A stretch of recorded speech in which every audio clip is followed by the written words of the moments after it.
हैं? कैसे हैं आप सर? ठीक हैं? जी जी, बिल्कुल ठीक ठाक। मुल्तान में सर्दी है सर? बस नॉर्मल सा है मौसम भी। वो जो पहले वेव थी उससे कुछ कम है।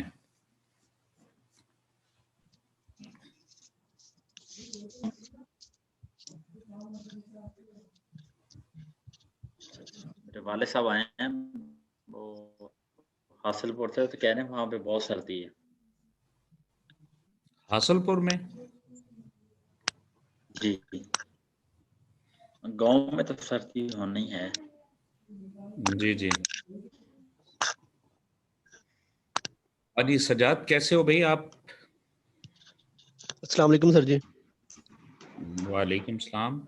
ठीक हैं आप? जी सर, शुक्र अल्लाह का। आप सजाद जॉब करते हो ना? नहीं सर, फिलहाल तो कुछ नहीं कर रहा। अच्छा। और अब्बास आप कहाँ पे जॉब करते हो? सर ये एक सॉफ्टवेयर डेवलपमेंट कंपनी है, कॉन्फेज लिमिटेड के नाम से। अच्छा। यानी कि एक सब्सिडरी है, पाक व्हील्स के नाम से भी है। उसको तो खैर तो सारे आपकी जानते प्रोडक्ट्स होंगे, क्या पाक होती हैं? व्हील्स। क्लाइंट्स कौन है आपके? आपके क्लाइंट्स कौन होते हैं? हमारे क्लाइंट्स जो है सर, हमारे क्लाइंट्स जो है मोस्टली जो है वो यूएसए में हैं। अच्छा। और जो लोकल बिजनेस है उसमें डायनेमिक्स के हैं, डेक्स 365 उसके हम्म। लोकल ही हैं सारे। कुछ यूएई में भी हैं, सऊदी अरब में हैं, पाकिस्तान में मोस्टली हैं। शूज इंडस्ट्री है इसमें और फैशन तो इंडस्ट्री है। पाकिस्तान जो ये जो है सॉफ्टवेयर में, इंडिया के जी, मुकाबले में हम कहाँ खड़े हैं?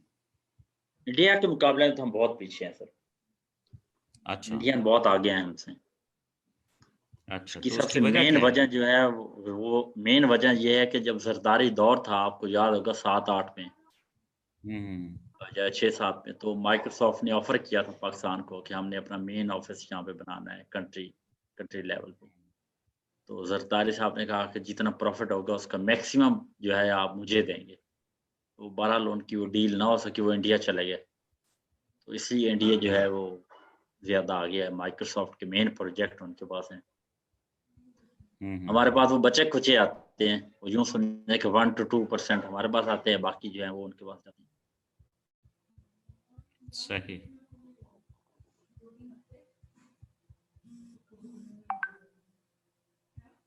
लेकिन फिर भी बहरहाल अभी पाकिस्तान बहुत अच्छा जा रहा है कि इसमें बूम है। अब ये जो कोविड-19 था, इसमें सारी इंडस्ट्री जितनी भी थी सारी हर्ट हुई हैं, लेकिन इसमें मिनिमम इम्पैक्ट आया है सॉफ्टवेयर इंडस्ट्री में। बल्कि इसमें तो अब जो है बूम आ रहा है कि अब हर चीज़ ऑनलाइन होने जा रही है, कुछ हो चुकी है, तो लोग इधर ही रुझान कर रहे हैं। चलिए ठीक। मेरा ख्याल जी हम शुरू करें फिर। और this is slide 50 because last time we have discussed the 49, that was the resource audit. So we do need to conduct a resource audit, mean that within company हम हमारा क्या सेटअप है, सिस्टम स्ट्रक्चर। तो ये उन्होंने 9 M's के हवाले से जिक्र किया था कि what we have material, mens, women, staff, management, machinery, money, markets, makeup, I mean culture and structure, brands, patent वगैरह, मेथड्स। तो फिर इसकी बेसिस के ऊपर वी एनालाइज और then we decide and find that are strength and weaknesses, or on the basis of such then the position have to be decided, what we call a strategic fit, mean that our strength must match with our opportunities and threats. Like now this is the value drivers. Actually drivers are those stimulus point or things which basically are creating some interest in the mind of management to do something.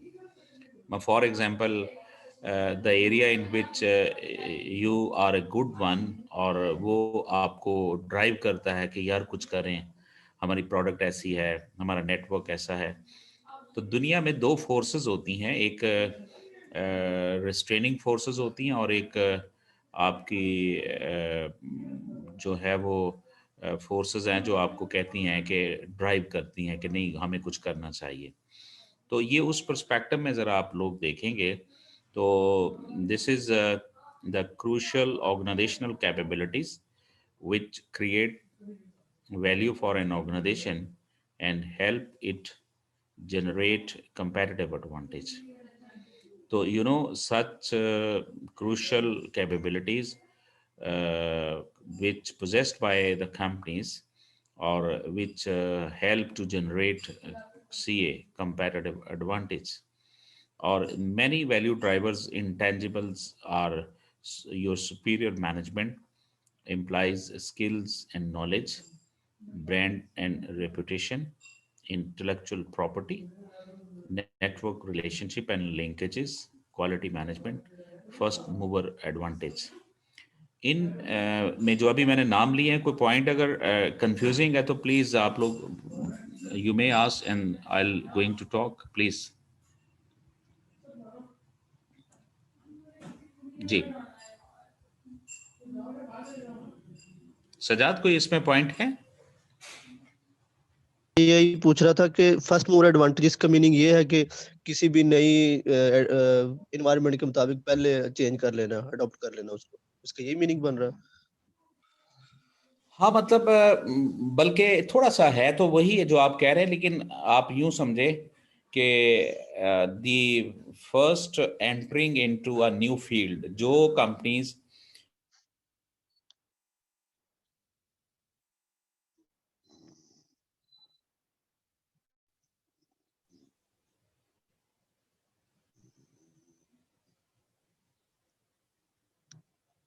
आवाज sir आ रही है आपको?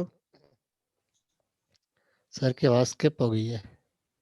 मुझे लगा शायद मेरा issue बन गया। हाँ जी, सर की आवाज नहीं आ रही, उनका शायद नेट बंद हो गया। नेट का इशू लगा, चलो कोई नहीं।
जिस जज सर को मैंने कॉल की है वो भी हाँ लॉग वही इन मैं हो रहे जज हैं, सर से लाइट कोई चली गई राब्ता थी। करे।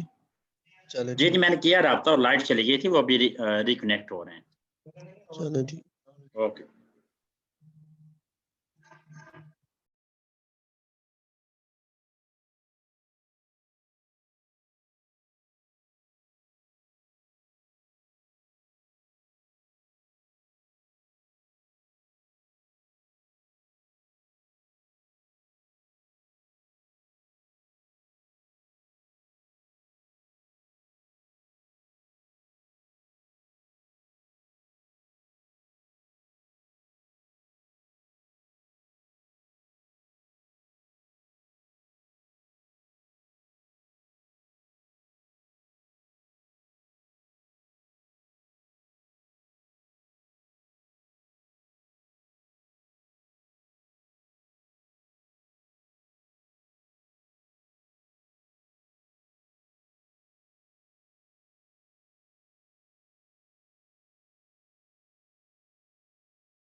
Hello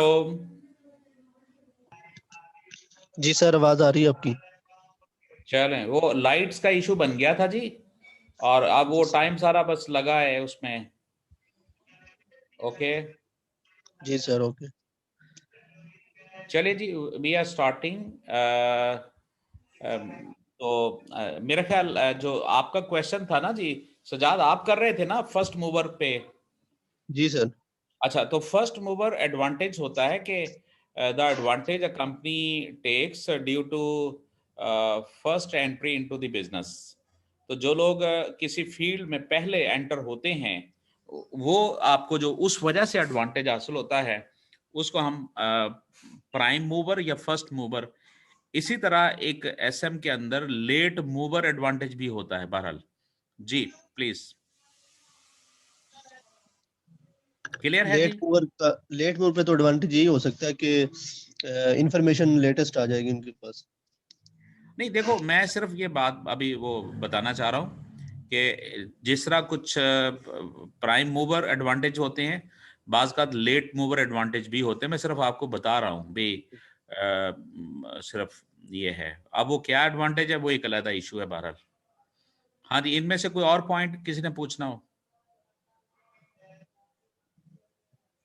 okay, now that it's the kindly आप लोग अपने जो माइक्स हैं वो ऑन करवा लीजिए, अगर कोई प्रॉब्लम हो, अगर होगा उनसे, ऑफिस वालों से कह के, ठीक है, ताकि डिस्कशन रहे please. The Rappaport 7 value driven the relation to creating value for shareholder।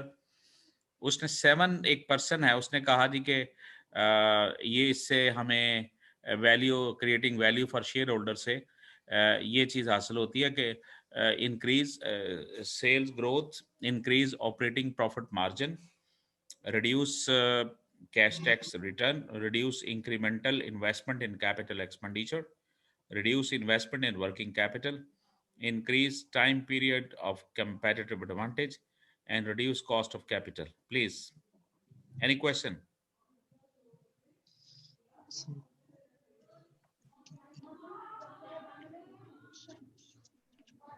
Sir ये क्या चीज है ये?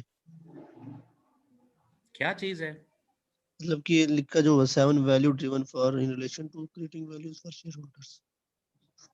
वो ये है कि एक पर्सन है, रैपापोर्ट, उसने कहा जी कि ये जो वैल्यू ड्राइवर्स की वजह से हमें हम जो वैल्यू क्रिएट करते हैं फॉर शेयर होल्डर, और वो ये वैल्यू है 7। ठीक हो गया। ठीक है ना जी? मसलन आपके ये वो वैल्यू ड्राइवर्स हैं, ये इनकी वजह से ये आप वैल्यू क्रिएट कर सकते हैं। अब इस पे कोई इशू है तो बात कीजिए, आगे चलें। जी सर, आगे चलो।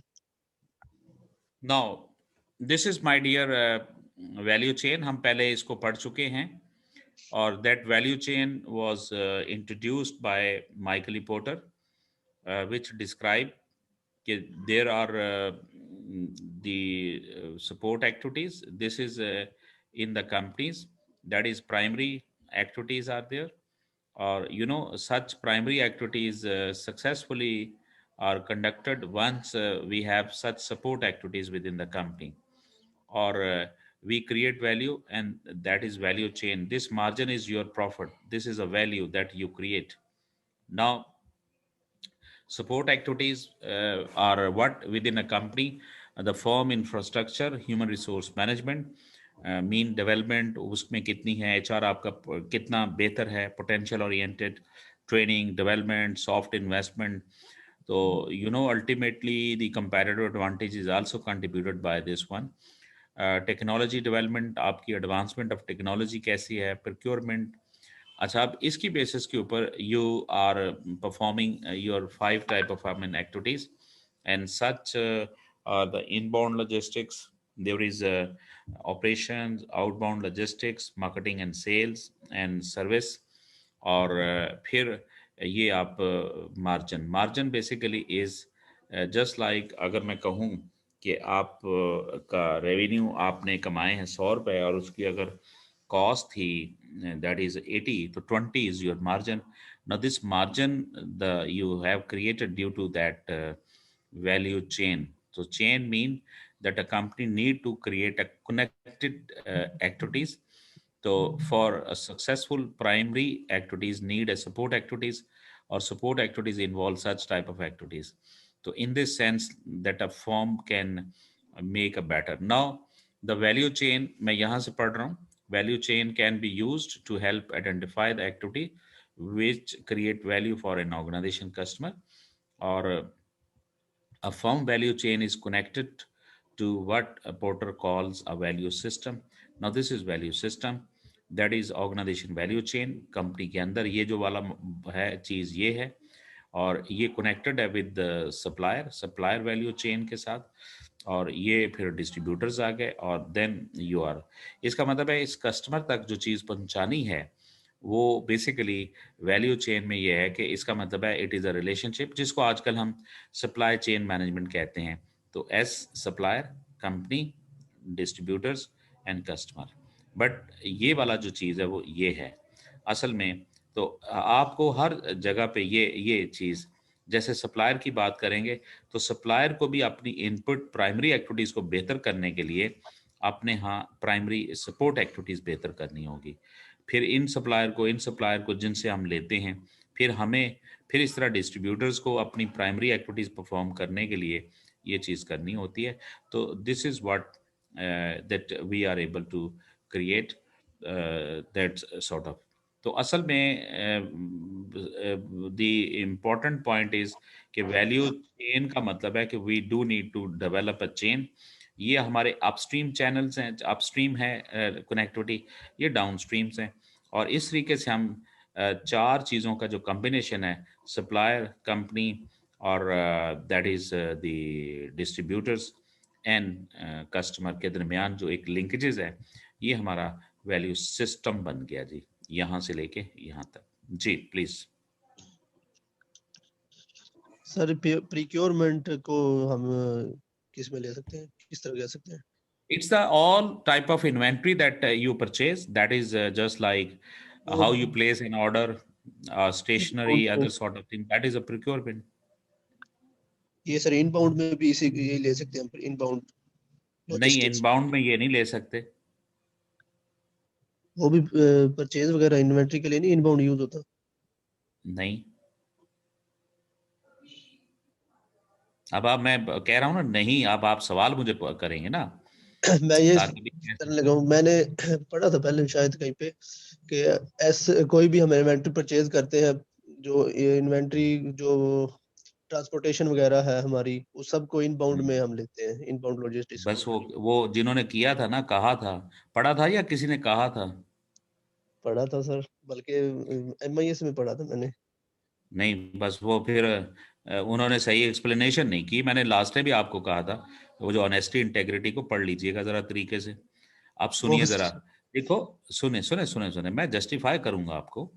देखो, प्रोक्योरमेंट का ताल्लुक आपकी ऑर्डरिंग और ऑर्डर प्लेस करने से है. अच्छा, जब आपकी इन्वेंट्री वहां से आपके फैक्ट्री के गेट तक पहुंच गई, तो माय डियर, उस गेट से वेयर हाउस तक जाने के लिए जो सिस्टम आप ऑप्ट करेंगे वो है इनबाउंड लॉजिस्टिक्स. ठीक है, ठीक हो गया. तो please don't say purchase of inventory is not a inbound logistics. Gentleman, what I have said कि आपकी इन्वेंट्री जब फैक्ट्री गेट पे आ गई, अब आपने उसको कहाँ रखना है.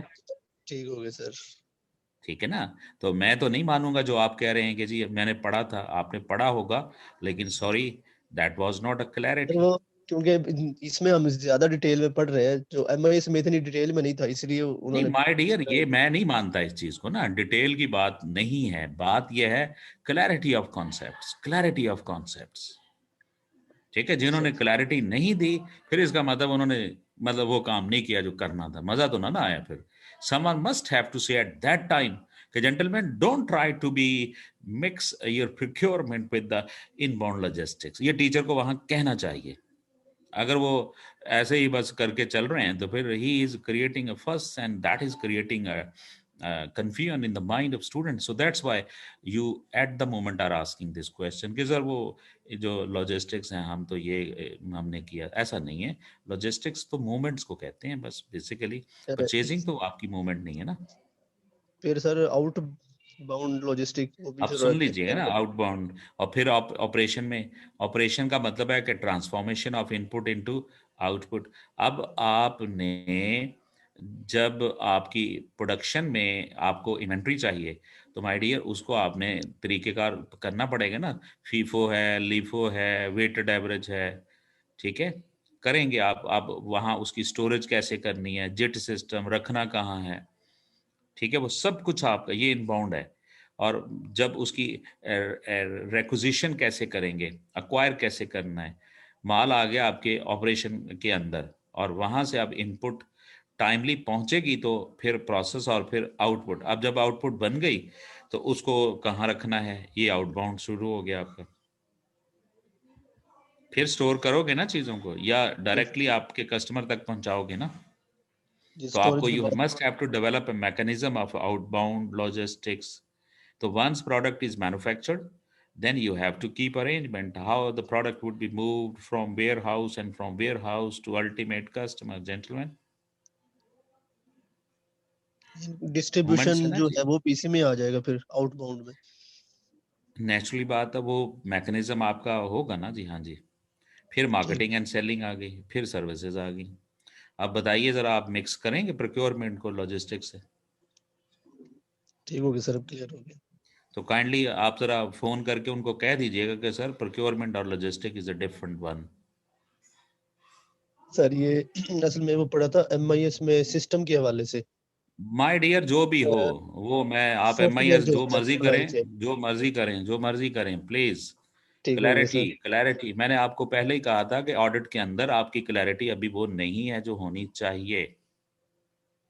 सिंपली, ठीक है, डिग्री मिलेगी आपको, बिल्कुल मिल ले लेंगे आप, but I think what is the true things, that is entirely different thing gentleman. ठीक है, वो तो मिल जाएगी, कोई मसला नहीं है. But what is integrity and what is honesty? That would be a few people who is supposed to tell you truly in a real sense. Got it? Okay sir. यहाँ भी बहुत सारे बस ऐसे ही होते हैं, बस वो जी, development is development because this is development, technology is technology. बेटा जी वो टेक्नोलॉजी होती ना, आपको पता ही है, लेकिन मजाल है कोई बंदा बताए टेक्नोलॉजी होती क्या है. बेसिकली मशीन तो एक टेक्नोलॉजी, वो भी एक टेक्नोलॉजी, लेकिन अभी ब्रॉडर बेस जब जाओगे टेक्नोलॉजी की डेफिनेशन बड़ी डिफरेंट है. मैं अगर आपसे पूछ लूँ ना कि which technology gentleman you are using in your financial accounting, तो आप शायद आंसर नहीं कर सकोगे प्रॉपरली, क्योंकि accounting is not done on the machines. तो पाकिस्तान में तो ज़्यादातर टेक्नोलॉजी मतलब हम मशीन समझते हैं. लेकिन मैं अगर आपसे पूछूं, मैं किसी इंटरव्यू में आता हूं कि gentleman I just try to mention which technology you are using in your cost management accounting and in your financial accounting and in your finance, तो फिर वहाँ मशीन तो नहीं है. हम ये तो नहीं बताएंगे ना सिंपल जी हम पीच ट्री करते हैं, तो पीच ट्री भी एक टेक्नोलॉजी है, लेकिन और भी टेक्नोलॉजीज हैं. Okay, okay sir. Now that the margin. अब आइए जो हम इसको बताने जा रहे हैं, ये चीज को असल में ये अब मार्जिन है. ये दिस इज वैल्यू, ठीक है. Value is created by company through this chain, that is a chain. Again chain is connectivity. Chain mean support activities and primary. इस प्राइमरी एक्टिविटीज की सक्सेस पीछे ये होती है. अच्छा, अब हम इस पे हम जाने जा रहे हैं, सॉरी,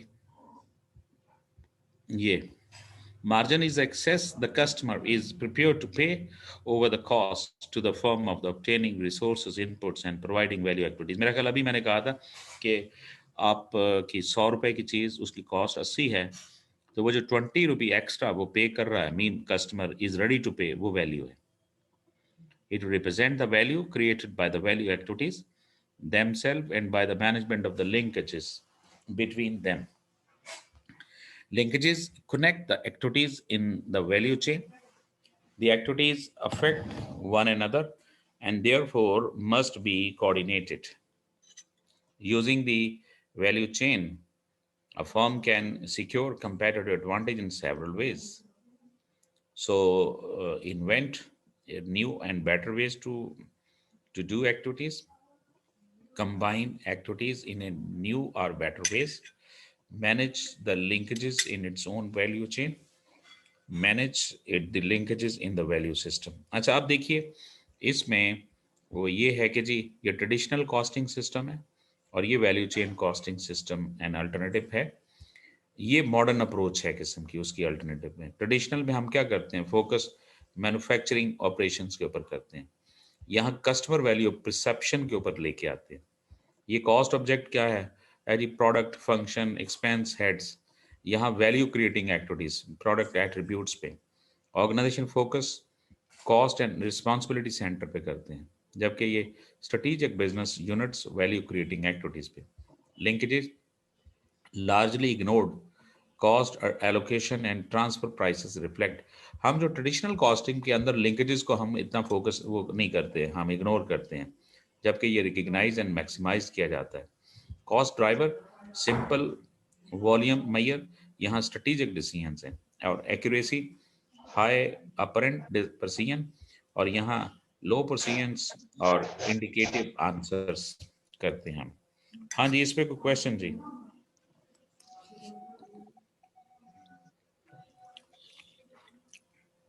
जी आगे चलें जी। ये सर लास्ट वाला एक्यूरेसी से क्या मुराद है इसका? एक्यूरेसी का मतलब है कि जो काम करना है वो टाइमली हो। आपको अगर 8 बजे मटेरियल चाहिए तो 8 बजे मटेरियल उस मशीन में पड़ा हुआ मिले आपको। This is accuracy. तो इसकी सर इसने एक्सप्लेन किया हुआ हाई अपरेंट प्रिसीजन। अब बाय डियर इसमें आपको प्रेसिजन पढ़ना पड़ेगा। प्रेसिजन किसको कहते हैं? अगर आप लोगों ने स्टैटिस्टिक्स पढ़ी हुई है तो फिर उस सर को बताना चाहिए था कि प्रेसिजन होती क्या है। माय डियर, बताया था उन्होंने? स्टैटिस्टिक्स तो सर पढ़ी नहीं है, लेकिन प्रेसिजन कहते हैं कि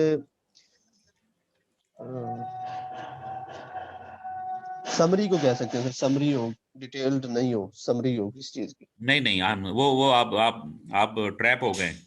वो प्रेसिजन वो और सेंस है, आप कर रहे हैं प्रिसाइज। जी सर, प्रिसाइज उसी से ले रहा हूँ। हाँ लेकिन माय डियर दुनिया बहुत बड़ी है, प्रेसिजन और भी है। यहाँ प्रेसिजन से मतलब एक्यूरेसी का मतलब होता है, क्या हम कहते हैं ना ये इसमें बड़ी प्रेसिजन पाई जाती है, इसका मतलब उसमें एरर्स कम है। जिस चीज में जितनी एरर्स कम होंगी वो उतनी ही प्रेसिजन क्लोजर टू वो चीज होती है।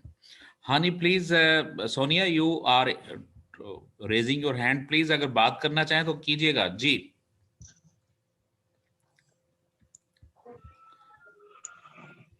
हेलो, अस्सलाम वालेकुम सर।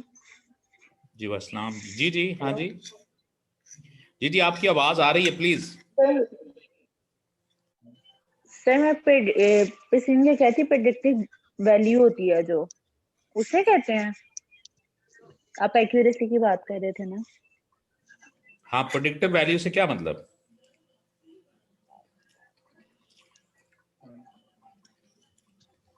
जी बेटा जी बताइए ना, कुछ उसे कंक्लूड करें ना। सर मैं ये कहना चाह रही हूँ कि हम उससे हम एक वो फोरकास्ट कर लेते हैं ना, क्या मैं कहूँ, देखें हम प्रिडिक्ट कर लेते हैं ना इस वैल्यू को। बेटा जी आगे बात बताइए ना, इस तरह तो नहीं बात बनेगी ना। मुझे आप एग्जांपल दीजिए। आपने कहा जी प्रेडिक्ट कर लेते हैं, आप कोई एग्जांपल बताएं कि फॉर एग्जांपल कि मैंने ये ऐसे किया तो फिर ये प्रेसिजन है सर। अब ये आपकी बात एम्बिगुअस है बेसिकली।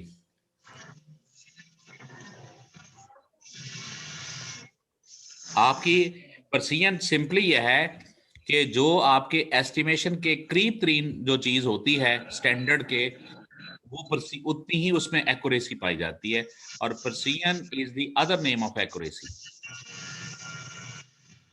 Got it?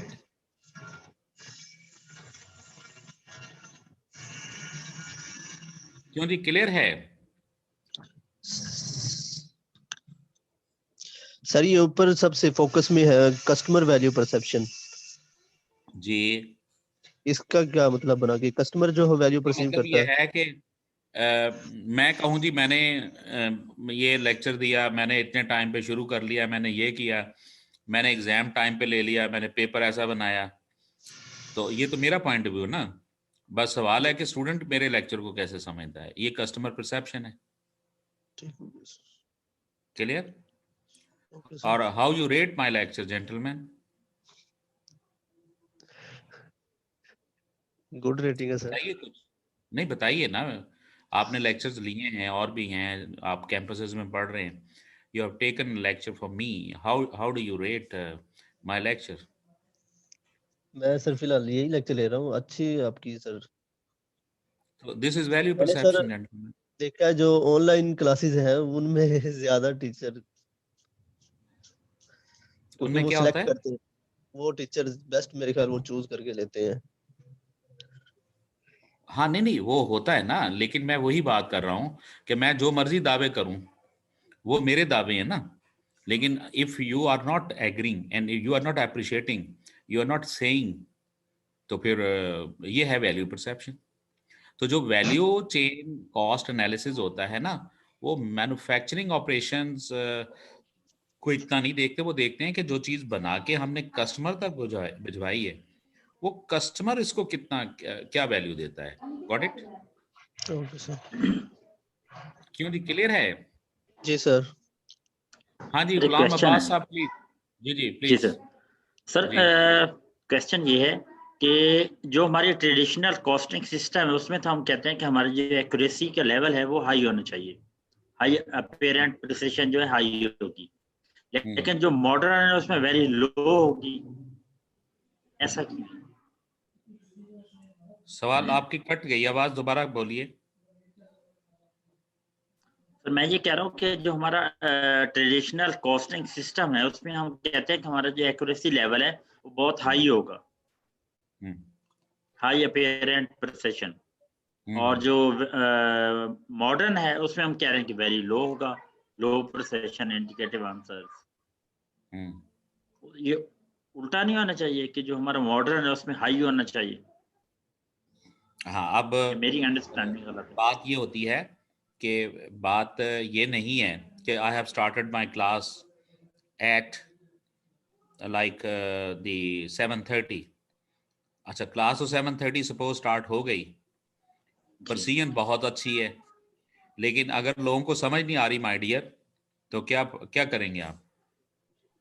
ठीक है, बात ये कि हाउ मच, मैं अभी मैं जी बार बार आप लोगों को कह के, ये इन लोगों को कह के मैंने आप लोगों के माइक्स ओपन करवाता हूँ, but majority teachers they never try to do this one.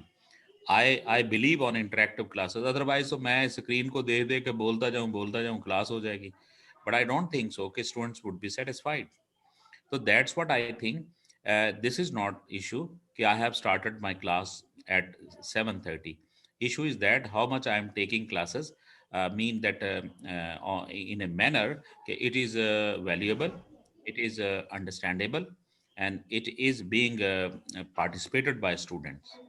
तो यहाँ परसियन इशू नहीं है, यहाँ है ये है कि satisfaction of student is a major issue. Okay, that's why यहाँ पे लो परसियन की बात है। जी सर। क्लियर है जी? जी जी, मिस्टर जी Aneek please, mister Aneek, mister Aneek please, you may talk. मेरा ख्याल इनका माइक का, अच्छा जी, आगे चले हम जी। जी सर। ओके,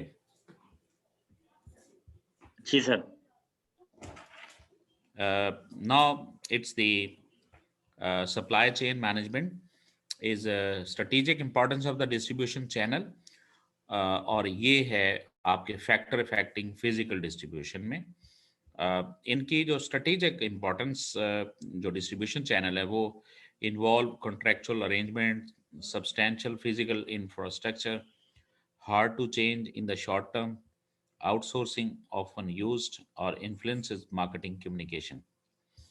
यहाँ पे क्या है फैक्टर जो डिस्ट्रीब्यूशन में वो है जो फिजिकल फैक्टर्स हैं, वो physical distribution, perishability, after sale services, customer shopping habits, number of sale outlets, quality image, cost, transport, warehouse, packaging. अब इसमें चॉइस क्या है ये कि with the product be pulled by the customer और manufacturers push to the retailers. ये कोई mind में आई कोई मार्केटिंग के हवाले से अगर कोई आप लोगों ने पढ़ी हुई है, ये एक बेसिकली स्ट्रेटजीज का नाम है ये। जी सर। अगर इफ यू हैव यहाँ पे दो लफ्ज हैं, पुल्ड और जी पुश। सर। क्या होता है पुश पुल? सर पुल होता है कि एडवर्टाइजमेंट के साथ अपनी डिमांड क्रिएट करना, दैट इज गुड, गुड, और पुश एग्जैक्टली। है कि सर रिटेलर्स को आप मार्जिन देते हैं उसमें, और फिर वो उसको सेल करते हैं कंज्यूमर को। तो मॉडर्न अप्रोच में कौन सी अप्रोच आप ज्यादा बेहतर समझी जाएगी?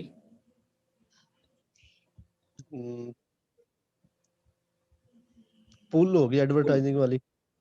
यस, क्योंकि वो कहते हैं कि बजाय कि आप कमीशन ज़्यादा ज़्यादा डिस्ट्रीब्यूटर्स को ऑफर करके अपनी चीज़ बेचें, तो इट इज़ मोर बेटर कि जी आप पुल करें। पुल का मतलब है कि you create awareness through your promotional campaign, you're focusing on advertising and other means, so they are demanding to the retailers and wholesaler, or wholesaler then is asking to manufacturer कि जी मुझे ये चीज़ चाहिए चूंकि इसकी डिमांड आ रही है। ये pull strategy is used. Got it? जी sir. Now the next is supply chain management. अब एज ए होल हम बात कर रहे हैं network rather than a pipeline of close links and greater cooperation by which the firms aims to manage the chain from the input of resources to delivery to the customer. Themes are कि जी आपका जो supply chain है उसमें जो है responsiveness होनी चाहिए, reliability, relationship. अच्छा जी, अब क्या है रिस्पॉन्सिवनेस? क्या है ये? स्पीड ऑफ सप्लाइंग कस्टमर को रिस्पॉन्सिवनेस कहते हैं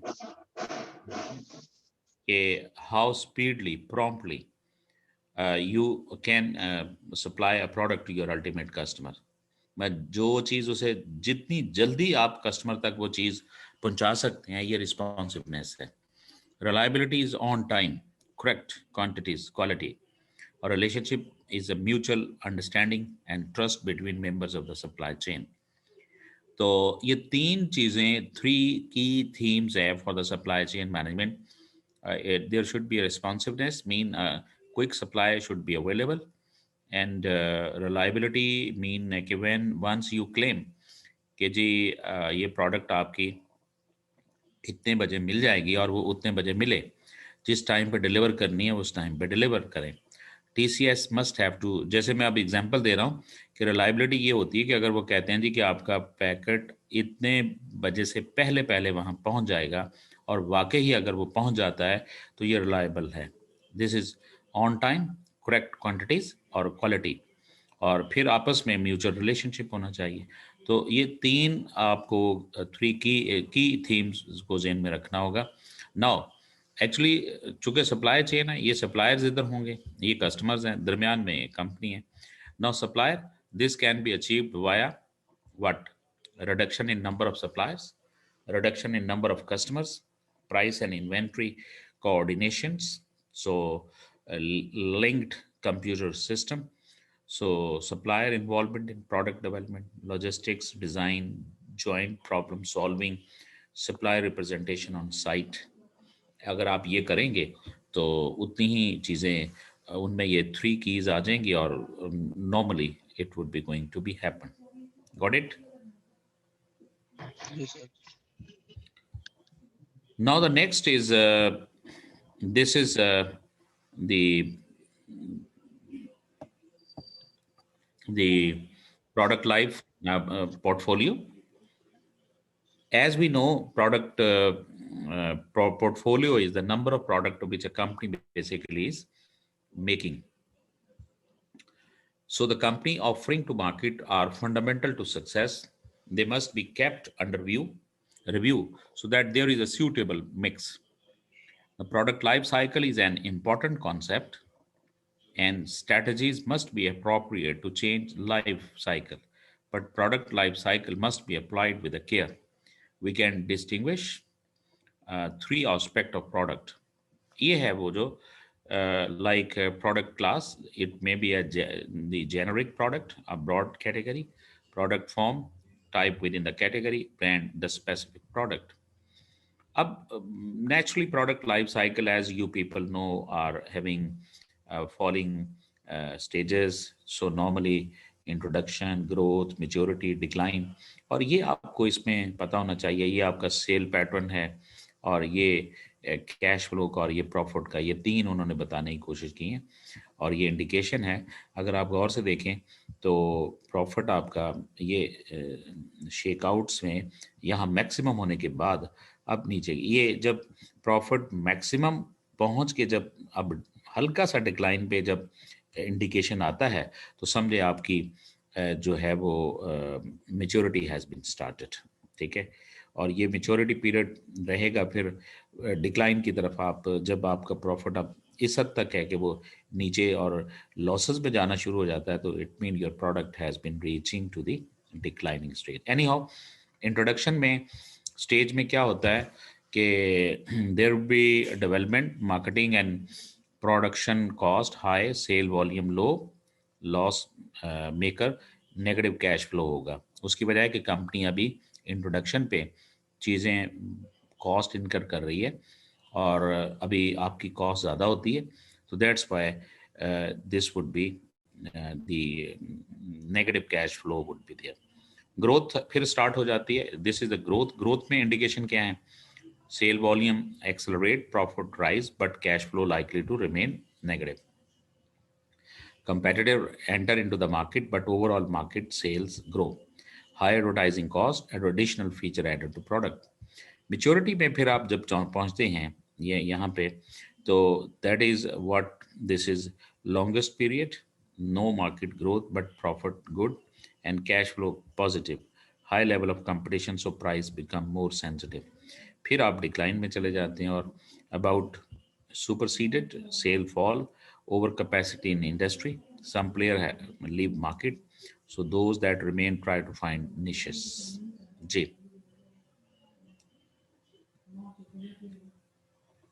Got it? सर लास्ट वाला डिक्लाइन में जो लिखा है those that remain try to find niches, यानी कि डिफरेंशिएशन पे जाते हैं. No, not at all. अब मार्केटिंग में को कहते हैं सर. जी नीचे मार्केट जो है वो डिफरेंशिएशन को नहीं कहते. नहीं माय डियर, एक यानी कि छोटे मार्केट को टारगेट करना. नीचे माय मार्केट, डियर, ये डिफरेंशिएशन बनाना हुई ना, ये डिफरेंशिएशन नहीं है. डिफरेंशिएशन तो जी डिफरेंशिएशन में भी सर यानी कि हम थोड़ी क्लास को टारगेट कर रहे होते हैं ना. नहीं, कोई जरूरी नहीं है. डिफरेंशिएशन तो इसको कहते ही नहीं. आप एसएम पढ़ रहे हैं, आप मुझे बताएं कि आपकी स्ट्रेटेजिक मैनेजमेंट का ये पूरी फिलॉसफी है कि आपने छोटी छोटी मार्केट में जाना है. आप तो उसकी बेसिक थीम से आउट होने की कोशिश कर रहे हैं आप जेंटलमैन. तो इसमें तो यही होगा कि अगर उनकी प्रोडक्ट जो है वो कहीं डिक्लाइन हो रही है, उनकी डिमांड वगैरह सेल में, तो वो कुछ और मार्केट ढूंढने की कोशिश करेंगे, किसी और मार्केट में एंटर होंगे. वो एक स्पेसिफिक स्मॉल छोटा सा एक जो निश असल में एक सेगमेंट के अंदर एक छोटे से सेगमेंट को आप ढूंढते हैं और फिर आप वो चीज उन्हीं को बेचना चाहते हैं. ये निश है. सामा क्लियर हुई बात? मतलब एंड यूजर को ढूंढते हैं हम, एंड यूजर को ढूंढते हैं फिर. And no I am sorry, अल्फाज ठीक नहीं. एंड यूजर तो नहीं मैं कहना चाहता. देखो आप जब एक प्रोडक्ट बना रहे थे, शू बना रहे हैं, लेकिन अब शू का बिजनेस आप तो अब उसी शू को आप कुछ करके एक खास जो एक लिमिटेड ग्रुप के लोग हैं उनके लिए सिर्फ आप अब ऑफर कर ये, या एक शू से एक छोटे से ग्रुप की तरफ आप चले गए हैं, ये निश है बेसिकली। Got it? जी ठीक है सर सेम प्रोडक्ट को यानी कि निशे की तरफ चले जाते हैं या चेंजिंग कर देते हैं प्रोडक्ट को ही? नहीं, उसमें देखो देखो पहली बात है, निश निश का अगर पहले तर्जमा आप सुन लें कि एक ग्रुप के अंदर एक छोटा सा ग्रुप, ठीक है, अब आप उसको सिर्फ फोकस कर रहे हो। आप बड़ी मार्केट से एक नैरो नैरो की तरफ जाओगे, एक ग्रुप की तरफ। यहाँ पे आप तो कुछ लोग तो छोड़ के चले गए, कुछ अब आप प्रोडक्ट को बेच रहे हो, छोड़ नहीं रहे, लेकिन एक स्मॉल सेगमेंट के अंदर आप रहना चाहते हो। बस वो जो एक नैरो ब्रॉडर से नैरो ग्रुप के लिए ही सिर्फ आप एक वो चीज बनाना चाहते हो, हालांकि उसके अंदर बहुत बड़ी ग्रोथ भी नहीं है, लेकिन प्रॉफिट आप कमा रहे हैं और उसको आप टैप करना चाहते हो, वो निश है। वॉल्यूम और कम कर देते हैं फिर हम, सेल्स वॉल्यूम। कह लें आप, हाँ जी। या उनमें से जो शूज हैं, अब मेल के शूज खत्म कर दिए, दूसरे खत्म कर दिए, आप सिर्फ फीमेल के खास ग्रुप के लिए एक चीज ठीक बना रहे हैं, बस वो निश है बेसिकली। ठीक हो गया सर। तो तर्जमे पहले ना, ये हमारा प्रॉब्लम पे बेसिकली क्या है कि चीजों की अंडरस्टैंडिंग और उसकी एक्सप्लेनेशन में प्रॉब्लम है। अब डिफरेंशिएशन नहीं होती बेसिकली। आप जब कहेंगे ना डिफरेंशिएशन, कि जी differentiation basically is called a niche market, तो sorry, that is not a true the issue. अभी होता है, पता है प्रॉब्लम क्या है कि बेसिकली लोगों को मार्केटिंग पढ़ लेते हैं, नीड का नहीं पता होता। अभी नीड होती क्या है, नीड और वांट में मेरा ख्याल है वो जहां मर्जी, वो कराची में पढ़ा लो, वो जहां मर्जी पढ़ा लो, लोगों को नहीं पता है कि नीड और वांट में फ़र्क क्या है, लेकिन मार्केटिंग पूरी पढ़ ली होगी।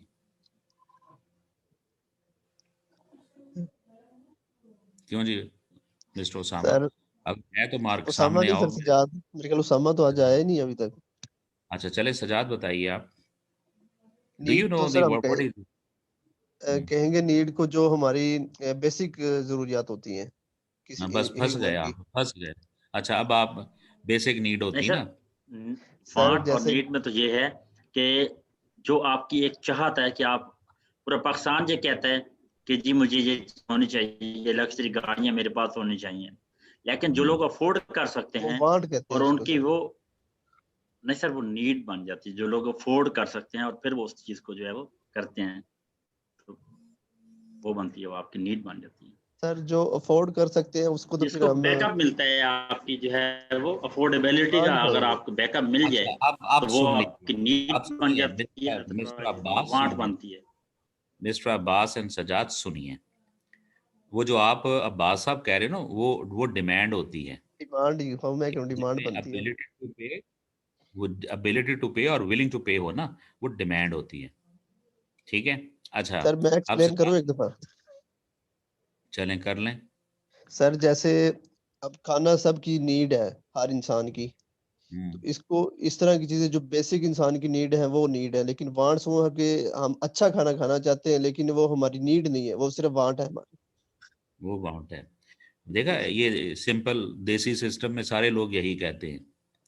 और मुझे अफसोस ये है कि ना तो कॉन्सेप्ट लाहौर में ठीक है, ना कराची में, और ना इस्लामाबाद में कॉन्सेप्ट ठीक है। ठीक है, अब ज़रा मुझे बताइएगा, आपने अब्राहम मास्लो पढ़ा है, उसकी थ्योरी जी सर। पढ़ी है ना जी मिस्टर सर सजाद? जी सर। ज़रा बताइए उसके कितने लेवल्स हैं? सर उसके 5 लेवल थे। जी ज़रा नाम ले लीजिएगा। सर पहली तो थी बेसिक नीड थी, फिजियोलॉजिकल नीड, फिजियोलॉजिकल नीड थी। फिजियोलॉजिकल, फिर सर थी फिर सेफ्टी। फिर सेफ्टी नीड है, फिर सोशल सेफ्टी, नीड्स हैं, सोशल नीड, फिर ईगो थी, फिर सेल्फ एस्टीम है, सेल्फ फिर स्टीम। सेल्फ एक्चुअलाइजेशन है। 5 हो जी गई। सर, 5 होगी तो सर। माय डियर, आपकी फरमाने के मुताबिक फिर सिर्फ उसको फ़ोन करो आज, उसे कहो जी आप अपने मॉडल के अल्फाज चेंज कर लो, क्योंकि फिजियोलॉजिकल जो नीड है उसको तो नीड लिखो, तो अगली जो लेयर है उसको तो उसे वांट नहीं लिखना चाहिए। सजाद साहब बताइए कुछ। और जो आपकी इससे सोशल नीड है उसको उसे वांट लिखना चाहिए था। जो सेल्फ स्टीम है उसे वांट लिखना चाहिए था gentleman. Have you asked this question in your class with the teacher कि sir what you people are doing? आपके माइंड में कभी ये कंफ्यूजन पैदा नहीं हुई थी कि ये सेल्फ जो सेल्फ जो अपना वो है सेल्फ एक्चुअलाइजेशन, वो तो आप आपकी तो वांट है, लेकिन वो नीड कहता है। और आप माशाल्लाह पढ़ के आपने पेपर भी पास किया है और आप समझ भी रहे। अब आज आप कह रहे हो कि जी वो नीड तो सिर्फ खाने पीने की होती है, बाकी तो वांट्स होती हैं।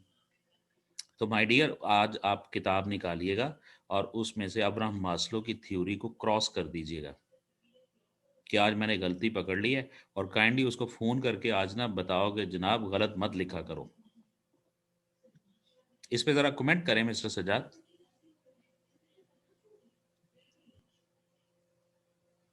Excuse me. सर वो गुस्सा कर जाएंगे इब्राहिम साहब। नहीं नहीं, आप ये तो आर्गुमेंट की बात हो रही ना। नहीं सर, वो आज आर्गुमेंट के बाद किताब ही नहीं लिखेंगे, फिर नहीं नहीं थ्योरी नहीं नहीं, देंगे ये आज के बाद। फिलहाल फिलहाल जो मैं कहना चाह रहा हूं ये आर्गुमेंट की बात है। अब Sajjad is suppose to give me argument ना जी, और आपने भी अब्बास साहब जो कहा है वो that was not a true thing. जी सर। तो देन व्हाट? ठीक है, देन व्हाट? कहाँ गई फिर वो जब बंदे को? Want sir, my want sir dear, हम ये प्रमोशन के जरिए या अवेयरनेस के जरिए क्रिएट करते हैं। नॉट एट ऑल जेंटलमैन, ये वहां तक आप पहुंच ही नहीं सकते, मैं आपको बता दूं। वो पहुंच ही नहीं सकते आप लोग। ठीक है, अगेन लिटरेचर में आ गया ना प्रॉब्लम, कंफ्यूजन है। और ये टीचर्स के माइंड में कंफ्यूजन है माशाल्लाह। ठीक है, अब मैं आपको फिर ये बात बता रहा हूँ, इसे पढ़ लीजिएगा और अपने लाहौर के या जहां जहां भी लोग बैठे हुए हैं ना उन स्कॉलर से जरा जाके पता कीजिएगा, फिर मेरे पास सर आइएगा जरा। इसको मैं कर दें एक्सप्लेन एक दफा। नहीं, आई एम सॉरी, वो आप सर उसको वो मैंने पहले सिर्फ काफी आपको सारे इकट्ठे हो गए हैं, पहले भी वो किसी और टाइम नो कर नो लेंगे, नो, आज ये कर दें साथ ही। Why not, you are not. मैं तो अपना जो कैंपस में स्टूडेंट्स होते हैं, I give all the time number that you may contact, and whenever you do feel a problem, so ask me, and so I provide a clarification to my student in the ICMAP, my Multan campus. So you should ask this question to your concerned teacher from where you have taken the classes. Sir, I do have a ambiguity. Please rescue me and provide मुझे ज़रा थोड़ा सा बेहतर कर दो। ठीक है ना जी। ये तो मैंने आपको इस वजह से बताया कि मैं ज़रा प्रूव करना चाह रहा हूँ ना कि जी ये जो कंटेक्चुअल जो क्लैरिटी है वो नहीं है बच्चों के माइंड में। That's what I think there is issue. हाँ नहीं मिस्टर वसीम, वसीम आप कुछ पूछना चाह रहे हैं?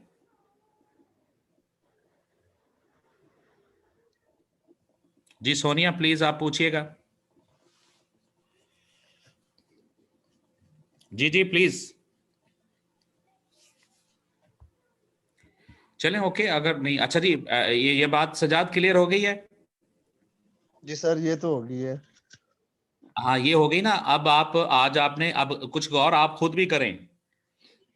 आपने सर अब तो सीनियर मैं इधर खुद उधर से ये वो मतलब है कि जी ठीक है, अपनी जो स्कॉलर जो लॉट है, अपने सर्स जो अवेलेबल है उनसे ज़रा आज फ़ोन करके पता कीजिएगा कि जी एक जेंटलमैन ने हमें चैलेंज कर दिया है, और please rescue us and truly tell us what is difference between the need and want and the demand. ठीक है, ओके।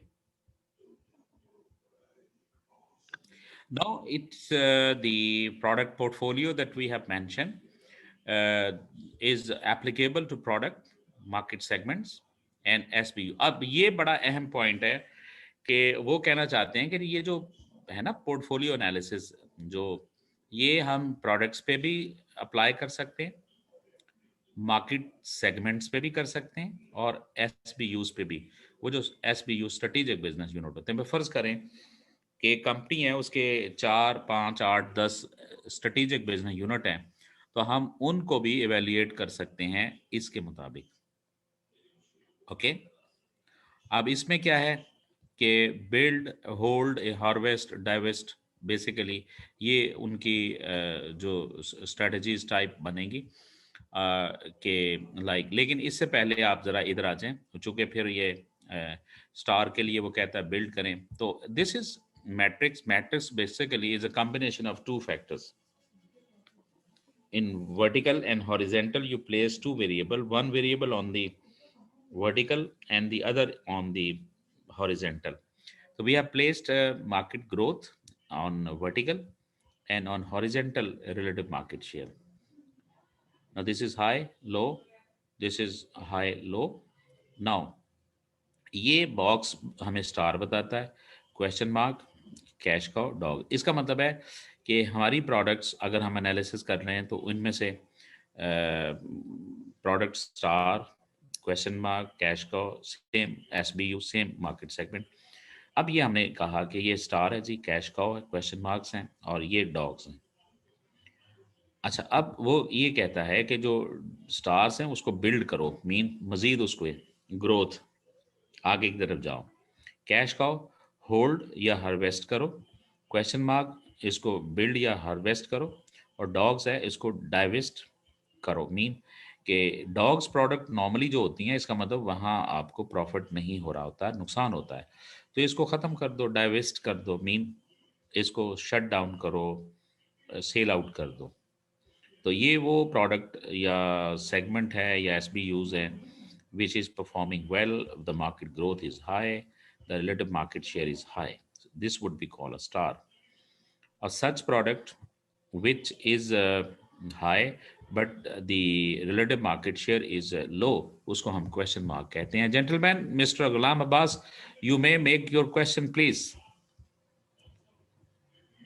सर डॉग प्रोडक्ट वो होंगे जिनमें हमें लॉस हो रहा होता है, कि या तो उनको हम खत्म कर दें या कुछ अरसे के लिए उनकी प्रोडक्शन या उनको होल्ड कर लें, सेल के लिए ना हो दे। लेकिन जो कैश कॉज है वो कौन सी होती हैं, उनकी एग्जांपल क्या है सर? आपने मार्केटिंग पढ़ी थी जेंटलमैन? जी सर, मार्केटिंग पढ़ी है? तो उस वक्त सर ने नहीं पढ़ाया था BCG जी मैट्रिक? पढ़िए। तो माय डियर बताओ तो सही ना, तो थोड़ा सा शेयर तो करो। सर वो भूल गया हूँ। ओए हो, अच्छा, अब सुन लो। कैश काउ ये होती है कि जो प्रोडक्ट्स आपकी ग्रोथ के उस साइकिल से गुजर के मेच्योरिटी के तरफ जारी होती है, तो वहाँ आपका प्रॉफिट मार्जिन पहले के मुकाबले में कम होता है, लेकिन still you are earning profit. ये वाली स्टेज इसे कैश काउ। कैश काउ का मतलब ये प्रोडक्ट अभी लॉसेस में नहीं है, लेकिन प्रॉफिट यहाँ अभी है, लेकिन प्रॉफिट बहुत कम है। तो वो स्टेज के जब प्रॉफिट मार्जिन बढ़ नहीं रहा, बल्कि प्रॉफिट मार्जिन की जो लेवल है, जो थिकनेस है, वो कम होती जा रही होती है, लेकिन still you are earning profit, तो that is product is called cash cow. Sir एक और क्वेश्चन है कि हमारा जो स्टार्ट पॉइंट है वो स्टार से होगा। डॉग पे तो हम क्या कह रहे हैं कि हमारा जो है वो कम होना शुरू हो जाता है, वो हमारा एंड पॉइंट बन सकता है इसमें, और कैश को जो है वो मिड आ जाता है उसमें। लेकिन जो पीक पॉइंट है वो कौन सा होगा इसमें? पहली बात है कि ये होगा या आप मेरी बात सुनिए।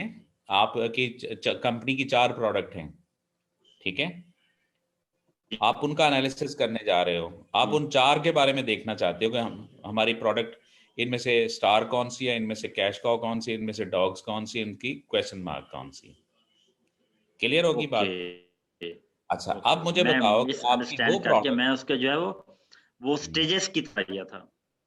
नहीं, स्टेजेस तो इसमें एप्लीकेशन करके आप इस BCG मैट्रिक्स को और मजीद बेहतर करते हो, उसको बताया जाता है। अदरवाइज तो ये है कि आपकी 4 प्रोडक्ट हैं, 6 प्रोडक्ट हैं, 6 बिजनेस हैं, 6 डिफरेंट मार्केट हैं, ठीक है ना जी?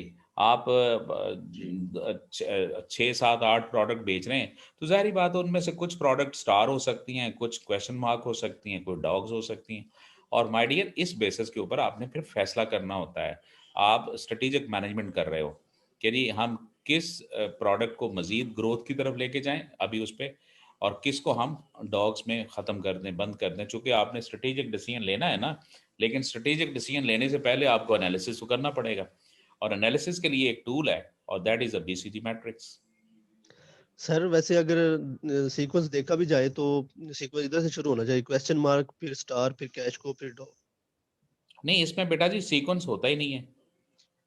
नहीं सर, अगर हम देखें किसी प्रोडक्ट की लाइफ साइकिल, स्टार्टिंग में उसका इतना प्रॉफिट नहीं होता, फिर उसकी प्रॉफिट इंक्रीज यानी कि फिर नहीं मैच्योरिटी पे नहीं, और एंड पे ये इसका सजाद इसका ये लाइफ साइकिल नहीं है, ये लाइफ साइकिल नहीं है, मैं भी यही गलत ये समझा था। ये लाइफ साइकिल ये नहीं है, ये लाइफ बेसिकली साइकिल सर कह नहीं रहे है हैं माय डियर। कि अपनी अपनी जी प्रोडक्ट सर, का जो ये तो स्टेटस लाइफ साइकिल देखना नहीं है चाह रहे लेकिन हैं। हाँ देखो चले। देखो, मेरी बात सुनिए, मेरी बात सुनिए, सिंपल सी बात है।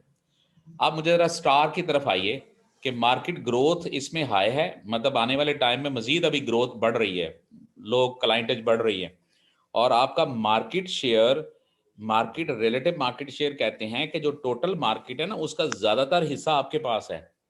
तो आप मुझे बताओ इस प्रोडक्ट को जिसका रिलेटिव मार्केट शेयर ज्यादा है और ग्रोथ बहुत आई है, तो वो प्रोडक्ट को आप क्या नाम दोगे? स्टार कहोगे? स्टार तो कहेंगे सर, लेकिन फिर अगली स्टेज उसकी कैश फ्लो, कैश को होगी ना उसी प्रोडक्ट की। सर ये फिर वही नहीं, स्टेज पे आ मुझे गए हैं। ये मेरी बात सुनिए। बात यह है कि अभी मुझे नहीं पता, लेकिन क्वेश्चन मार्क जरा सुन लें कि ग्रोथ रेट हाई है, लेकिन आपका अभी उस प्रोडक्ट के ऊपर मार्केट शेयर बहुत लो है। और वजह यह है कि अगर किसी का हाई है तो आपका लो क्यों है? माय डियर, उस प्रोडक्ट को आप क्या नाम दोगे? आप कहोगे ये क्वेश्चन मार्क है। इसका मतलब है अच्छा इसके ऊपर काम करने की जरूरत है। अगर जी दुनिया दूसरे लोगों का मार्केट शेयर हाई है तो मेरा क्यों नहीं मार्केट शेयर हाई? अपनी टीम को बुलवा के इसके ऊपर स्ट्रेटजीज बनाएं कि हम क्या करें। जी सर, अगर ये हमारी स्ट्रेटजी कामयाब होगी तो ये स्टार बन जाएगी, वरना ये डॉग की कैटेगरी में आ जाएगी। तो आपको आगे समझ, आप तो कह रहे थे कि जी ऐसे है ये। सर फिर सीक्वेंस भी यही मैं कह रहा हूँ ना, जो स्टार होगी उसने फिर कैश को ही बनना है, और कैश को है उसने डॉग ही बनना है। जारी बात है, वो कैश को अब तो एंड वो वाले स्टेज अब पे आ ये गई है। कहें ना, बिल्कुल ऐसा होना। अब कैश काउ वाली बात आप ठीक कर रहे हो, क्वेश्चन मार्क वाली बात गलत थी आपकी। कैश काउ में जब ग्रोथ को अटेन कर लेते हो तो फिर नेचुरली आपकी प्रोडक्ट का प्रॉफिट मार्जिन उतना नहीं रहता, और फिर जब तक वो प्रोडक्ट कैश दे रही है, मीन प्रॉफिट, वो कैश काउ कहला सकती है। जिस दिन वो लॉस में चले गई, वो डॉग्स है। अब उसका फैसला कुछ और करना पड़ेगा आपको। जी सर। क्लियर? Okay sir. ये माय डियर, ये जब तक स्ट्रेटेजिक मैनेजमेंट में आपको पहले फाइनेंस, मैनेजमेंट अकाउंटिंग और अकाउंटिंग और अदर कोर्सेज, मार्केटिंग वगैरह, एचआरएम वगैरह, जब तक आपका ब्रिलियंस नॉलेज नहीं होगा तो you can not tape up properly. वैसे रट्टा मैंने तो सर ठीक है, पहले यही लगा लो रख भी। ली। मैंने एसएमए जी। अभी नहीं की और ना ही मैंने एसएफएम की, मैंने पहले ये रख लिया सब्जेक्ट। टाइम थोड़ा था असल में, क्लासेस पहले स्टार्ट हो गई थी। नहीं, आपने तो मेरा ख्याल बहुत लेट नहीं ज्वाइन किया। जी सर, लेट ज्वाइन किया है। अब जैसे अब्बास साहब अभी आ रहे हैं, इनको मेरी बात सुने, वो जो जितनी हमने ठीक है स्लाइड्स पढ़ लोगे, लेकिन जब तक जो डिस्कस अभी जैसे नीड और वांट की बात हो रही है, ये जब तक टीचर को सुनोगे नहीं ना, वो बात नहीं बनेगी। डेफिनेशन पढ़ के मैं आपको अभी रेफर कर देता हूँ कि आप कॉटलर की बुक पढ़ लें, उसमें वो डेफिनेशन दी हुई है, लेकिन आपको नहीं समझ आनी, मुझे पता है। तो कुछ चीज़ें आपको डिस्कशन से और उस लेवल की डिस्कशन से चीज़ें आएंगी। एनी हाउ, अच्छा, अब पता ये चला कि हमारी जो स्ट्रैटेजीज हैं ये हम बिल्ड करेंगे, होल्ड, हार्वेस्ट, डाइवेस्ट। अच्छा, अब इसके प्रॉब्लम क्या है कि ये ज़रा उसके इश्यूज भी हैं। मतलब प्रॉब्लम है रादर सिंपलिस्टिक है, strong brand may give competitive strength, ignore innovation, dogs and question maybe, marks may be needed to complete a range, high marks growth assumed to be attractive but will require significant investment, ignore competitor other than market leader, does not indicate overall best mix or how to build stars. Anyhow, the main point is this is BCG. So what you have to learn from your examination point of view, और वो ये है कि BCG के मुताबिक आपका इसमें जो चीज़ें हैं वो ये पता होना चाहिए ये, और इसकी बेसिस के ऊपर हमारी 4 सिचुएशन बनती हैं, और वो है star, question mark, cash cause and dogs. और उनके लिए जो स्ट्रैटेजीज ऑप्ट हो सकती हैं वो ये हैं। तो you should have to learn this one. Now, this is new product development, or how they are new. the development of new products innovation is an important aspect of a firm's strategy. New products can overcome entry barriers and help give a company a balanced portfolio. How are they new? New to the world, new product line, addition to product line, repositioning, improvement, revisions, cost reduction.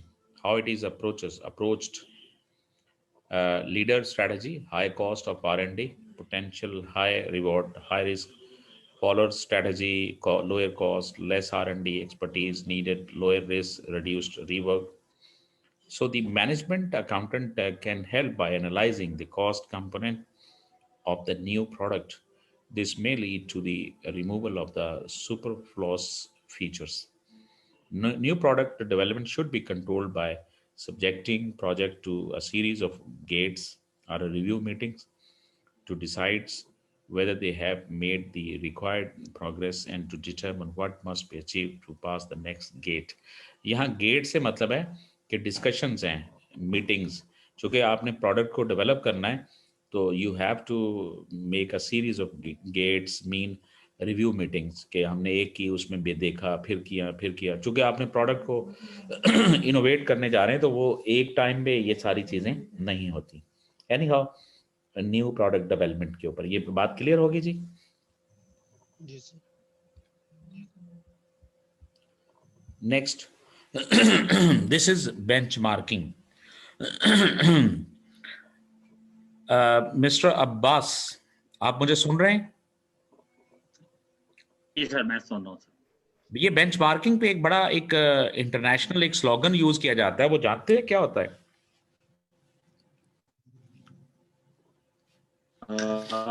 Benchmarking yardstick या standard क्या है इसके? Sorry, standard क्या है या benchmark क्या होगा? Yardstick समझे भाई, नहीं मेरी बात सुनिए, मैं ये नहीं कह रहा. आप टाइम वैल्यू ऑफ मनी पढ़ी हुई है ना आपने? टाइम वैल्यू ऑफ मनी पढ़ी हुई. आप लेक्चर स्टार्ट करना चाहते हैं, किस तरह शुरू करेंगे?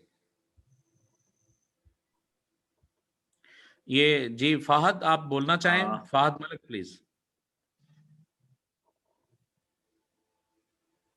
जी जी, आप रिक्वायरमेंट क्या होगी उसके मुतालिक हमने पढ़ाना है. No time value of money पे you have to start your lecture. How your lecture would be started in the front of class? कैसे शुरू करेंगे? भी आपने बात कहनी है ना कुछ, क्या कहेंगे टाइम वैल्यू ऑफ मनी पे?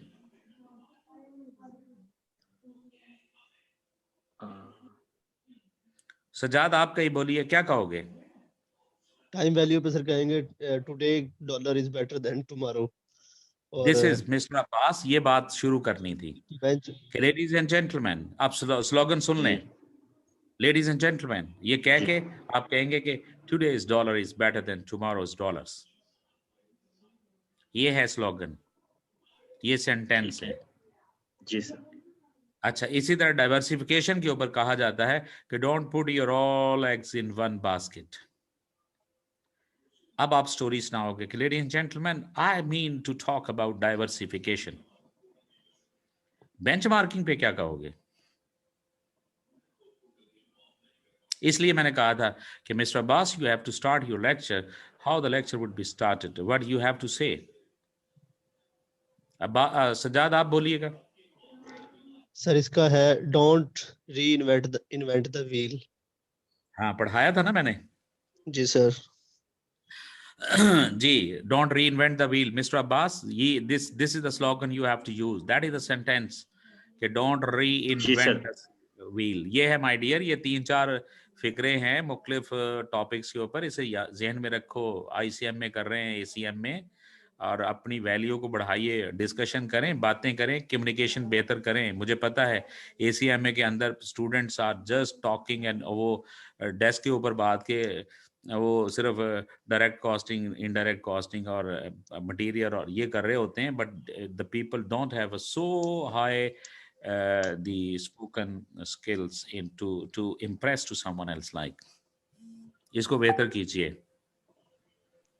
अच्छा, अब उसमें क्या है कि लाइक जो डोंट री इन्वेंट, असल में आइडिया इज दिस वन कि जी आपके पास आपने इम्प्रूव करना है और आप अपने से बेहतर किसी फॉर्म को स्टैंडर्ड मानते हुए फिर उस की प्रैक्टिसेस को फॉलो करते हुए आप अपने आप को बेहतर करने की कोशिश करते हो, ये बेंचमार्किंग है। अब आइडिया सुनिए। Benchmarking involve establishing targets and comparators against which to compare performance. It provides management with a means of identifying how well areas of an organization are performing, with a view to improving the performance of those areas which are currently underperforming. इसका मतलब है कि वो area जिसमें performance आपकी लो है उसको बेहतर करना चाहते हो, तो आप अपने से बेहतर कोई ऑर्गेनाइजेशन, इंडस्ट्री, कंपनी जो लीडिंग होती है, जिसको हम बेस्ट इन क्लास या वर्ल्ड क्लास कंपनीज कहते हैं, उसको हम चूज करके अपना स्टैंडर्ड मान के फिर उस को स्टडी करके अपने सिस्टम में वैसी चेंज लाके अपने आप को बेहतर करते हैं। This is called benchmarking. अब प्रोसेस सुन लें। सबसे पहले ensure senior management commitment, determine areas for study and set objectives, understand process and identify key resource measures, select organization to benchmark against, measure own and other performance, compare performance and discuss results, design and implement improvements, और फिर monitor improvements.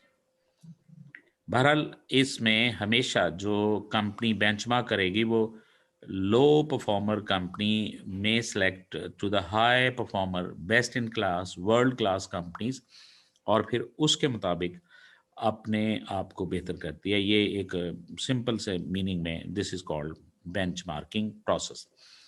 अच्छा, the question to ask वो ये है कि why are these product or services provided at all, why are the provided they provided in that particular way, what are the example of best practices elsewhere, and how should activities be reshaped in the light of the best practices comparisons. जी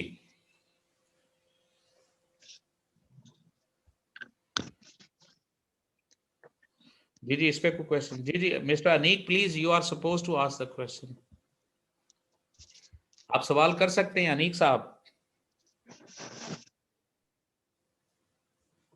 जी अनीक सवाल कीजिएगा।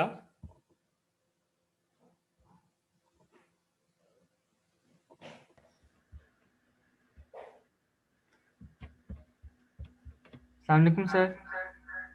जी अस्सलाम। जी sir मुझे अभी unmute किया गया है। हाँ जी सर पहले मैं पार्टिसिपेट करना चाह रहा था बट आई वाज म्यूटेड। जी please. Aneek, you are from Islamabad I think. जी sir, I am from Pindi. Pindi, okay. जी you may ask the question please. Sir benchmarking जो है वो अक्रॉस द इंडस्ट्री करते हैं, मतलब इंडस्ट्री की जितनी भी कंपनीज हैं उनमें से फिर बेस्ट चूज करते हैं। ये आपने मुझे पूछा है या बता रहे हैं? पहले ये बताइए। Sir I am asking the question. अच्छा, देखो benchmarking may be internal may be external. आप इवन अपनी कंपनी के अंदर भी एक डिपार्टमेंट दूसरे डिपार्टमेंट को बेंचमार्क कर सकता है, ठीक है। अच्छा, जब आप एक्सटर्नल कहते हैं तो एक्सटर्नल में जनरल बेंचमार्किंग भी होती है, कंपेटिटिव बेंचमार्किंग भी होती है। मसलन आप अपने किसी कंपेटिटर इंडस्ट्री के लीडर को आप मान लो, अपने कंपेटिटर को आप बेंचमार्क कर सकते हो। जेनरिक बेंचमार्किंग होती है, एक बैंक किसी दूसरी यूनिवर्सिटी या यूनिवर्सिटी किसी दूसरी इंडस्ट्री को, हालांकि वो उनकी कंपेटिटर नहीं है, तो वो तो कोई किसी को भी आप चूज कर सकते हैं। तो वो it may be internal, it may be external, और it may be competitive, strategic, it may be competitive, it may be generic one, like, okay sir, right. जी।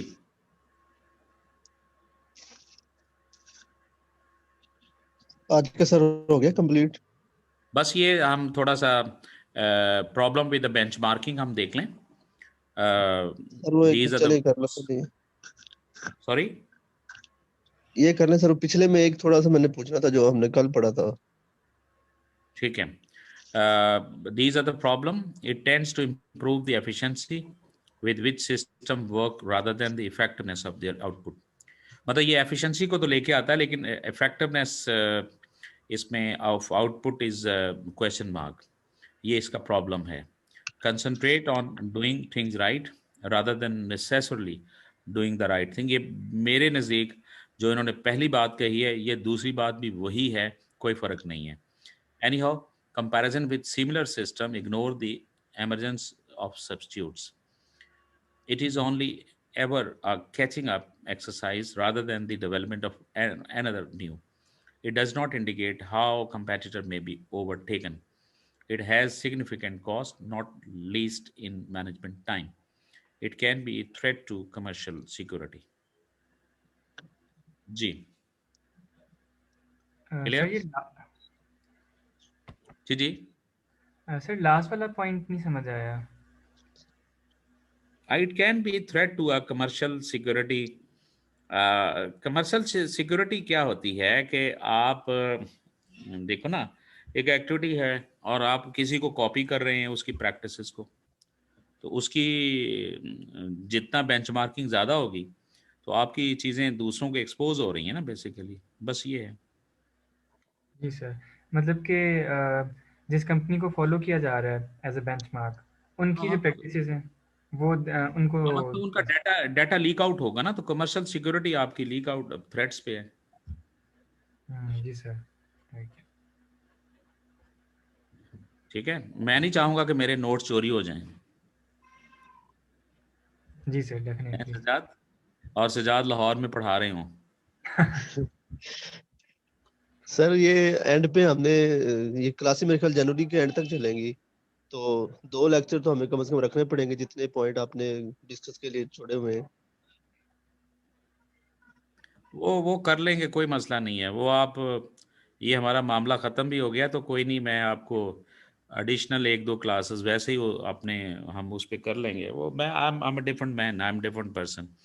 मैं कभी ऐसा नहीं करता. If we even need to have 1 or 2 classes extra at our own expense, so I may manage it. Like, don't worry about this one. चल अच्छा sir, वो पिछला मैंने पूछना था गैप एनालिसिस के जो हमने पढ़ा था उसका डायग्राम था एक, जी उसमें कहाँ आपने है सर जो बताया था ये वाला गैप? यही वाला ऊपर वाला सर, ये इसमें सर जो फर्स्ट पे है गैप है कॉम्पिटिटिव गैप, ये आपने बताया था कि कॉम्पिटिटर हमसे बेस्ट आ जाए कोई, और इसमें लिखा हुआ है कि जिसमें लिखा हुआ है वो लिखा हुआ है फॉर हम फेलर ऑफ प्राइसिंग और प्रमोशन. हाँ देखिए ना, बात ये है, कंपेरेटिव गैप क्या है? बात तो वही है कि अगर जो प्राइसिंग आपका कंपेटिटर दे रहा है या प्रमोशन वो कर रहा है उस प्राइस पे, और उस टाइप की प्रमोशन आपके पास नहीं है, तो ये गैप आ गया. Got it? और वो कस्टमर जो आप खींच सकते थे, ठीक उस कस्टमर को ठीक कौन हो ले गया, गया? लेकिन इसमें वो जी देखो ना, ठीक हो गया सर. और बी ये बी जो फ्रंट पे था बी पोटेंशियल आपका जो डिमांड और एग्जिस्टिंग कंपेटिटर डिमांड, है, इनके मेरी तो बात गैप है. सुनो. हाँ यस, आपकी जो प्राइसिंग के और प्रमोशनल कैंपेन के अंदर लूप होल होने की वजह से आपके कुछ क्लाइंटेज जो आप ले सकते थे वो नहीं ले पाए, और वो आपके कंपेटिटर के पास है. तो this is a gap, that is called a competitive gap. Got it? और सर जो फर्स्ट पे है डिमांड गैप, इसका आपने क्या बताया था कि इसको कंप्लीट करने के लिए देखो एक बात ये होती है कि हमारे पास जो एग्जिस्टिंग, देखो पहले तो 3 चीज़ों को क्लियर करना है. देखो एग्जिस्टिंग डिमांड ये है कि ये डिमांड इतनी हो सकती है, मतलब एग्जिस्टिंग डिमांड है कि इस टाइम डिमांड मार्केट में नो, जो है. मतलब इतनी डिमांड प्रिवेल कर रही है. जी सर. लेकिन फर्ज करें वो है इस वक्त 5,000 डेली यूनिट्स की, लेकिन हम बेच रहे हैं उसे 4,000, तो हमारी एग्जिस्टिंग सेल कितनी है? 4,000. एग्जिस्टिंग तो उससे भी कम है. ठीक होगा सर। अच्छा नहीं, ये सेल कहिए, ये डिमांड नहीं कहेंगे, ये सेल है। जी अब एग्जिस्टिंग डिमांड और एग्जिस्टिंग सेल्स में जो गैप है वो 3 हो सकते हैं। One is comparative gap, product gap, distribution. अच्छा, लेकिन एग्जिस्टिंग डिमांड इस वक्त 5 है, लेकिन इसको हम 6,000 तक ले जाया जा सकता है। वो गैप जो है वो है आपका जो लाइक अब असल में जो करंट डिमांड फ्रॉम यूजर्स, जो आपकी उस गैप को हम डिमांड गैप कह रहे हैं। मसलन एग्जिस्टिंग डिमांड 5,000 है, 6,000 तक जा सकती है, this is a demand gap. ये भी सर प्रमोशन के जरिए ही हो सकती है, क्लियर हो सकती है ये। हाँ, वो तो फिर ये तो उन्होंने डिफरेंस अभी करने की कोशिश की है ना, फिर वो तो फिर 4 पीज आप पूरे के पूरे इस्तेमाल कर सकते हो ना। ठीक हो गया सर। ओके वो all 4 Ps can be use in a different manner. Clear? Right sir. Okay sir. Excuse me sir. जी। सर कल एक पॉइंट था। आप उसामा बोल रहे हो? No sir, Aneek, Aneek Shahid. अनीक, हाँ जी, जी जी जी, अनीक प्लीज। सर कल अच्छा एक अनीक, पॉइंट। मुझे ये बताओ अनीक, आप इतना, I have a good feeling for you, आप जी पार्टिसिपेट बहुत कम करते हो। Sir, like I told you, I was muted the whole time before. नहीं, आप उनसे रिक्वेस्ट करो ना। सर आई डिड, बी मैंने चैट में भी लिखा था, क्वेश्चन आंसर में भी मल्टीपल टाइम्स। मैंने रेज हैंड भी इसलिए किया था कि सो दैट सर हाँ नहीं, समवन वो पता क्या होता है, देखो मैं इंटरेक्शन सर पहले ही स्टूडेंट का बताया नहीं है। होता उनके साथ इंटरेक्शन।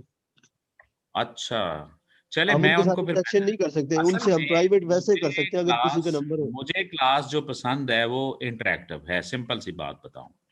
जी सर। क्योंकि I do have logic, I do have a reasoning, और I can treat you people on any sort of issues. आप बच्चों जिस जिस एरिया में आओगे ना, मैं वहाँ आपको मिलूंगा।